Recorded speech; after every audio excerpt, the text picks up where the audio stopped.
Attorney General William Barr now looking into intelligence assessment, finding that Russia wanted Trump to win the presidency. The review will reportedly look at disagreements among the intel analysts and whether the findings were motivated by political opposition to Mr. Trump. Well, President Trump today accusing the New York Times of providing false stories about his administration to the FBI, tweeting out, "Just revealed that the failing and desperate New York Times was feeding false stories about me and those associated with me to the FBI. This shows the kind of unprecedented hatred I have been putting up with for years with this crooked newspaper. Is what they have done legal?" Joining me now, Tom Fitton, the president of Judicial Watch, which uncovered these shocking emails. So, Tom, surprise, surprise, the anti-Trump forces in the FBI were colluding with the New York Times. What do you make of it? Well, you know, the emails speak for themselves. I know the New York Times is trying to defend itself today, saying they were just doing journalism. It's an email to the spokesman for the Justice Department from a New York Times reporter describing a story that his colleagues are working on about Jared Kushner in Russia, a story that we know was planted to make Donald Trump look bad and suggest nefarious activities, none of which have panned out, of course. The reporter wasn't asking for a comment. He sent the information along. And so, you know, that seemed unusual.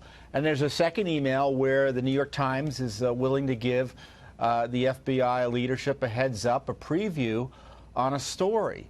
So, you know, if that's journalism, I think Americans would be upset about it because it looks like the media is working with the FBI on getting Trump. And, well, you know, and the documents by the way, are what we they should are. mention it wasn't the entire FBI. Obviously, these are the anti-Trump forces in the FBI who were using their position to coddle up and get stuff out that they knew the press was hungry for, because the press hates Trump or has hated him from the beginning. So they knew it was a receptive audience. Yeah, and you put it in the context of illegal leaks to the New York Times and the Washington Post, the classified information concerning Russia, the anti-Trump animus. You know, this material came from the cache of documents of struck page emails. Yeah.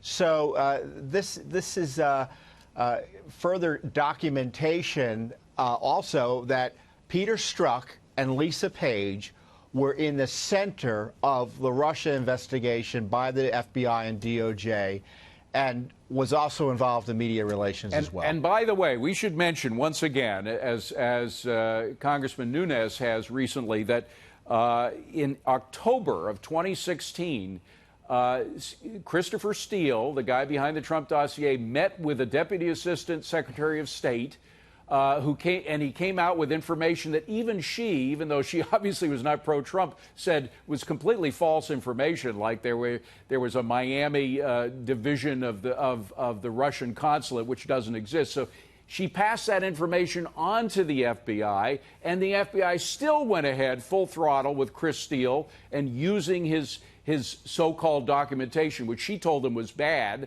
for their FISA warrants.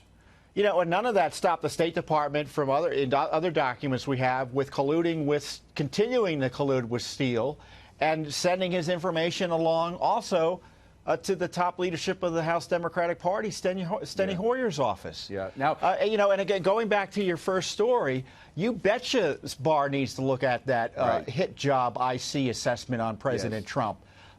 Look.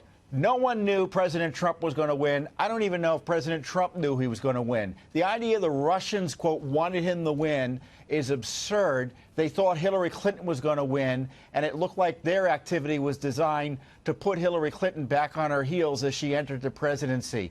The suggestion otherwise, to me, was politics designed to undermine the legitimacy of President Trump's election. And you can look at the IC assessment yourselves. It's publicly available, and you'll see it's as much of a weak tea argument against Trump as the Mueller report. Just IC, intelligence, deep state garbage targeting Trump, created by the Obama gang. By the way, I'm wondering how much of what Attorney General Barr is uncovering and will uncover will discredit portions of the Mueller report, or at least discredit his inability or unwillingness to look into what was going on, the anti-Trump forces within the FBI.